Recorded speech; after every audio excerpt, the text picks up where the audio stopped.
Devil Survivor Overclocked makes me feel sad. DSO is a tactical RPG / choose-your-own-adventure style game based around a simple concept. What happens if you put a city in lockdown and then add demons? The story follows a group of typical Shin Megami Tensei brand high school students who manage to get themselves caught in a complete lockdown of the Shibuya area of Japan. However, the main character's cousin, a computer genius, gives them some altered comps, a portable game system that looks remarkably like a 3DS. But one that's been specially modified, you see, to run the demon summoning program. And I assume it will still let you play Mario. I don't know, they'd never actually bring that up in the plot. I like to think that it does. These demon summoning program allows the main characters to fight back against the demon apocalypse, as well as call upon demons of their own. However, it also lets them see the Laplace mail, a bizarre email that predicts the future over the events that are going to happen across the next day. And the main character of the group also gets to see the death clock, which if someone is destined to die in the next 10 days, a little number will appear over their heads. And everyone in the lockdown has a number. Everyone. And so it's up to the hero and his buddies to figure out the secret behind the lockdown and survive the demons that are roaming the city. And save the citizens from the demons and themselves. See, there are more comps out there than the ones that our heroes use, and soon enough groups start to form in the lockdown, from street gangs to office workers to the police force, and all of them want to use the demons to get what they want. Violently. Gameplay is separated into two parts. First is the city viewer. This is where you pick your next step in the story. Talking to characters or watching events will take half an hour of your limited, precious time. You see, time actually passes as the story passes, and you've only got 7 days worth. Because no one in the lockdown has a number higher than, 7. And next day it's 6, and then 5. So there's always this countdown showing that something very, very bad is going to happen, and that brings out the tension gloriously in this game. Because through that simple mechanic, you're always being reminded that something very, very bad is just around the corner. As well as talking to people, you get into battles. Battles are like the standard turn-based strategy where you move your characters around the map, and you enter a skirmish when you reach the enemy. Skirmishes act like a classic turn-based RPG. You have one round of attacks from both sides, but you can earn a second round if you hit your enemies with weaknesses or get a critical hit. Although you should be aware your enemies can get extra rounds as well.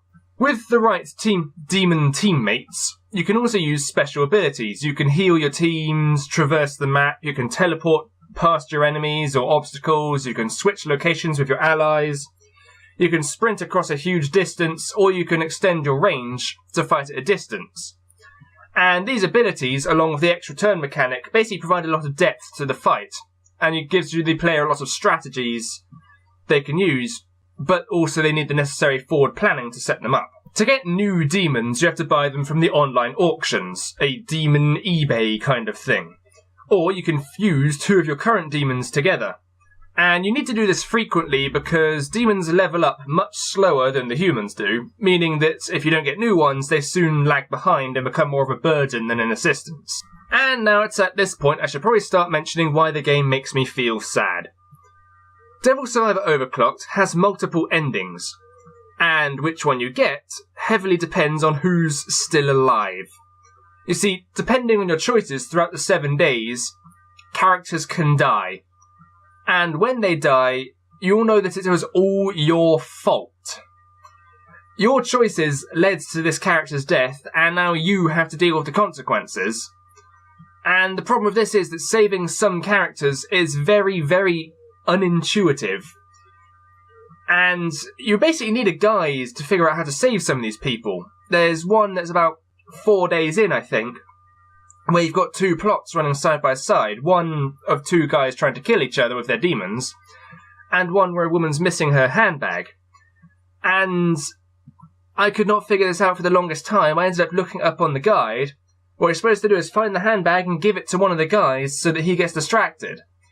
And I didn't even know that was an option in this game. I had to look it up to figure that out. So every time I tried to play through it before, I ended up losing one of the two guys on that day because I couldn't figure out how to save them. As far as characters go, this game's got some pretty good ones. And there's actually too many to go over, in fact. So I'll keep to the basics. The main character is a blank slate. You can see him down here, although he's generally less red and demon-looking than that. And his personality is defined entirely by your dialogue choices, but it still comes across a bit that he has some personality, mostly that he's a complete and utter loon. He says so much weird stuff, or at least I can get him to say so much weird stuff. It makes him come across like he's not entirely aware of the situation sometimes. It can be pretty funny.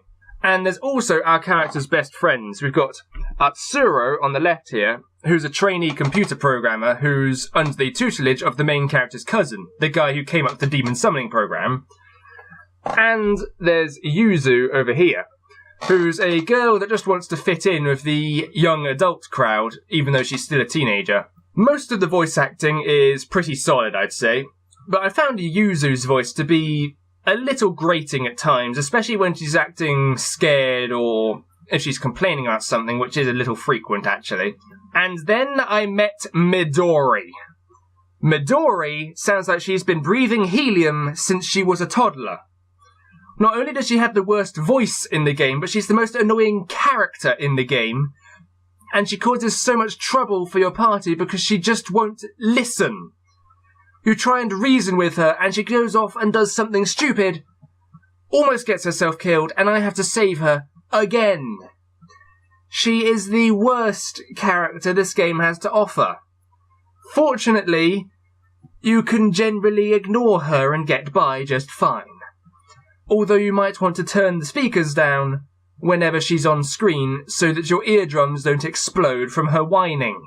Now, it is worth mentioning that the voice acting isn't in the original version of Devil Survivor. It's only in Devil Survivor Overclocked, which is the 3DS re-release, along with a graphical update and some bug fixes. But most importantly is the 8th day mechanic. When you finally reach one of the game's multiple endings, you get an extra day that adds more challenge to the game and acts as a sort of final chapter to the story. Do I have any major complaints? Well, the escort quests can die in a fire, because the vulnerable citizens you're supposed to be protecting have the survival instincts of suicidal lemmings. Also, did I mention Midori? I'm so glad she's not on this cover. Look, she is nowhere on this cover, and I'm so thankful for that they ignored her. She does not deserve a place on this cover. She is so annoying. Midori aside, Devil Survivor Overclocked is a solid turn-based strategy / RPG. There's plenty of likeable characters and memorable moments to it, and I can easily recommend it for anyone who's looking for a challenge, a new take on the RPG genre, especially the Pokemon monster collecting style genre. Or if anyone's just looking for a decent apocalypse plot that doesn't involve zombies. Yeah, there's not a single one in this game, and I think I actually like it for that, because I get a bit tired of zombies sometimes. Now, there is one complaint I neglected to mention about the art style. You see, there's a certain something about the female characters, or should I say, certain somethings. Every female character in the game has enormous breasts. And I know that sounds a crude way of saying it, but I can't put it any other way.